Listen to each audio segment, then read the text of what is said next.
E olha só, gente, nós vimos aí há poucos dias a informação, né, de que a inadimplência subiu pela segunda vez, pelo segundo mês seguido, né, no país. Inadimplência é aquilo que gente que compra, mas não dá conta de pagar, traduzindo assim de forma fácil, né? E ao mesmo tempo, a gente vive aí bombardeado de incentivos para se consumir, para se comprar de tudo, né? Para ter.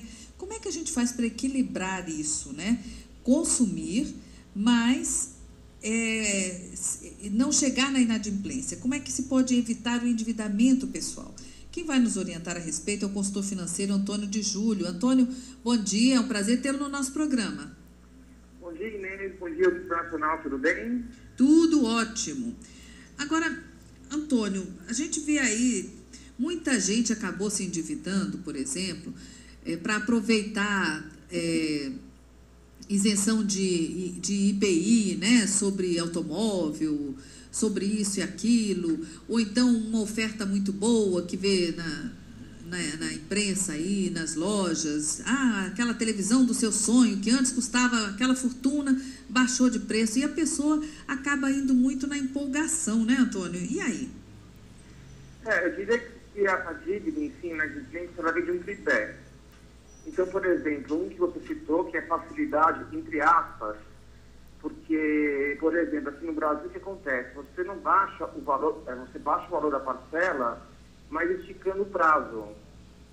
Então, você tem aquela sensação que você está pagando barato pelo bem, mas na verdade você não está. E a própria mídia, ela diz aquela famosa frase, desde a televisão até um carro, essa parcela cabe no seu bolso. Aí vem pela segunda base do tripé, que seria a falta de conhecimento das pessoas. Isto é, a pessoa ela não tem conhecimento de que um juro composto, de quanto vai ficar aquela prestação no final do plano, então ela vai na onda, né? Poxa, a prestação cabe no meu bolso, então eu posso pagar. E a terceira falta de tripé também é a falta de poupança. As pessoas, elas não se preocupam em fazer uma poupança para os dias difíceis. Seria um dia difícil, a falta de um emprego, uma reforma na casa, um problema de saúde. Então, geralmente, o que acontece? Termina a dívida, vamos supor que a dívida fosse seus R$300 por mês. Ela fala o seguinte: poxa, eu tenho R$300 para gastar. Eu tenho R$300 livres para gastar, eu preciso gastar isso de alguma forma. E não pensar em guardar esse dinheiro para algum momento, ou até mesmo aplicação, aposentadoria no caso. É verdade, a gente costuma ver gente que acaba uma prestação de um negócio e já corre e faz outra prestação, né? Exato. Não é só brasileiro não, tá? Isso são coisas que acontecem no mundo inteiro. Tanto que a crise subprime, por exemplo, nos Estados Unidos, foi uma crise de crédito. As pessoas estavam refinanciando seus imóveis, pegando esse dinheiro e gastando. Então, não é molde brasileiro isso, é molde, diria até um pouco mundial. O apelo da mídia é mundial. As empresas hoje são globalizadas, tem que comprar, tem que consumir, a economia tem que girar, mas às esquecem do básico, porque estão um balde salva-vidas quando o básico começa a afundar. Uhum. E a gente viu, por exemplo, nos Estados Unidos, teve aquela crise enorme, né? Provocada principalmente pelo mercado imobiliário.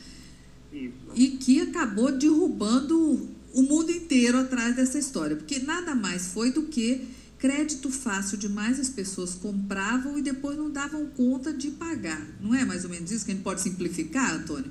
O medo é que a gente faça a mesma coisa por aqui. Será que isso pode acontecer? Em suma, foi a mesma coisa. Então, o que acontece? Só que lá, por exemplo, nós falamos de taxas de 0,25% ao ano na Selic deles, né, que é a taxa da Selic, que no caso é referência para renda fixa. Aqui nós falamos hoje de uma taxa de 10,25%. Eu não vejo facilidade de crédito aqui hoje. Sinceramente, eu não sei de onde as pessoas tiram essa ideia de um banco que cobra uma taxa anual de juros no mês, isto é, hoje você vai colocar seu dinheiro numa renda fixa, uma aplicação sem risco, o banco te dá 10,25%. Tem os impostos, tudo bem, nós vamos falar por aí para não complicar muito. E te cobra isso num cartão de crédito, ou num cheque especial, no rotativo, ao mês. Então, sinceramente, eu não vejo que facilidade é essa de crédito. As pessoas estão sendo enganadas, porque vão nessa da parcela. E se tiver um aperto monetário, que nem agora o governo está falando, que o Brasil, infelizmente, não pode crescer muito, porque não tem investimento em infraestrutura, isso é um país que não pode crescer, eu nunca vi isso também, né? A China cresce a 10% ao ano ali, está indo muito bem, obrigado, e nós temos que ficar nos 5,5% porque é perigoso crescer demais. E pode complicar ainda mais a situação, porque as pessoas adquiriram dívidas passadas, carros em 80 meses, apartamentos em 30 anos, e elas se esquecem que nós estamos num país que tem uma das maiores taxas de juros do planeta. Então, o meu medo é o seguinte, que agora podemos estar no início de uma bolha de crédito também, não como foi nos Estados Unidos, porque o que acontecia lá, as pessoas estavam, os imóveis são os pilares da economia, assim não chega tanto, mas podemos estar sim no início de uma crise de crédito. Porque a gente fica pensando assim, hoje em dia, a gente vê incentivo, né, para as pessoas, por exemplo, pegarem empréstimo com desconto na folha de pagamento, principalmente aposentados, por exemplo, para viajar. Gente, você pegar um empréstimo, né, para fazer uma viagem, não era melhor juntar dinheiro o ano inteiro e depois comprar à vista aquele pacote de viagem, sabendo que você não vai ficar endividado depois? Não é mais lógico, Antônio? Sim, com certeza é mais lógico, mas a pessoa persegue imediatismo, né? Então, tipo, eu estou numa agência de viagens e eu vejo lá aquele pacote 10 vezes de R$300, 10 vezes, pague tranquilamente, então a pessoa, ao invés de poupar para conseguir pagar esse pacote à vista, não, poxa, aquela velha história, a parcela cabe no meu bolso. E também tem o fator seguinte, se eu não faço isso, meu vizinho faz. As pessoas vão muito na onda, né, que a gente chama de efeito manada. Então, poxa, meu vizinho foi viajar, então eu também posso me dar ao luxo de viajar, de comprar, de ter um bem. Então, não tem esse conceito da poupança para fazer uma viagem futura ou adquirir um bem. As pessoas são imediatistas, só que aquela história. Nós vivemos um país que tem os maiores juros do planeta, um dos maiores juros do planeta. Queira que não, os Estados Unidos, a taxa deles é 0,5 ao ano. Então, assim, realmente lá as parcelas são fixas. O pessoal que se estrambelhou e foi nessa onda do crédito imobiliário.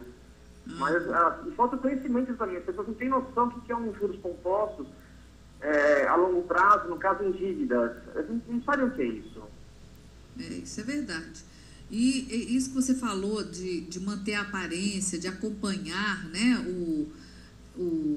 os amigos, de ter que apresentar o mesmo status, né, que os amigos, a vizinhança, acaba complicando muito a vida da pessoa, né? Eu vejo muita gente que compra os produtos pensando nos outros. Por exemplo, eu conheço muita gente que compra carro para desfilar para o vizinho, tá morando de aluguel, mas tem carro zero na garagem. Então são coisas assim que eu não consigo entender muito o porquê de acontecer isso. É verdade.